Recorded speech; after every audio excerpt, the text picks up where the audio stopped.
আজকে আমি কিভাবে গরুর মাংস রান্না করি তাই শেয়ার করব। আসসালামু আলাইকুম, কেমন আছেন সবাই? আশা করছি সবাই অনেক ভালো আছেন। আমিও আল্লাহর রহমতে অনেক ভালো আছি। গরুর মাংস ভালোভাবে ধুয়ে নিছি, তারপরে পেঁয়াজ কুচি, হলুদ গুঁড়া, পরিমাণ মতো ঝালের গুঁড়া। আমরা একটু ঝাল বেশি খাই, তাই একটু ঝালের গুঁড়া একটু বেশি দিয়েছি। আপনারা যতটুকু খান আপনাদের পরিমাণ অনুযায়ী দিবেন। তারপরে দিয়ে দিলাম পরিমাণ মতো নুন। তারপরে দিয়ে দিলাম জিরে গুঁড়া, ধনিয়া গুঁড়া, গরম মশলা গুঁড়া, গোটা গরম মশলার ফল, সরিষার তেল,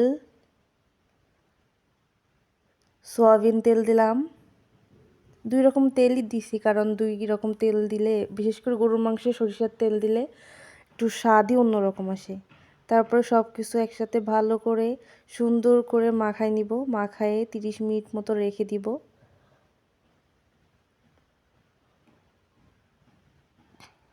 এরপর হচ্ছে প্রেসার কুকারের ভিতরে সবগুলো গরুর মাংস দিয়ে, পানি দিব না, শুধু একটু ধুয়ে, বাটিটা ধুয়ে যতটুকু পানি অতটুকুই পানি দিব, দিয়ে 4টা বাসি দিয়ে নিব।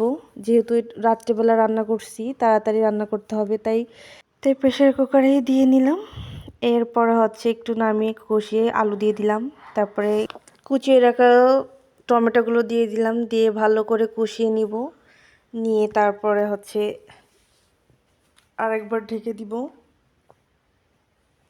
ঢেকে দেওয়ার পরে ঝোলে পানি দিয়ে নামিয়ে নিব, হয়ে যাবে আমার গরুর মাংস। তো আজকে এই পর্যন্ত, ভালো থাকবেন, সুস্থ থাকবেন, আল্লাহ হাফেজ।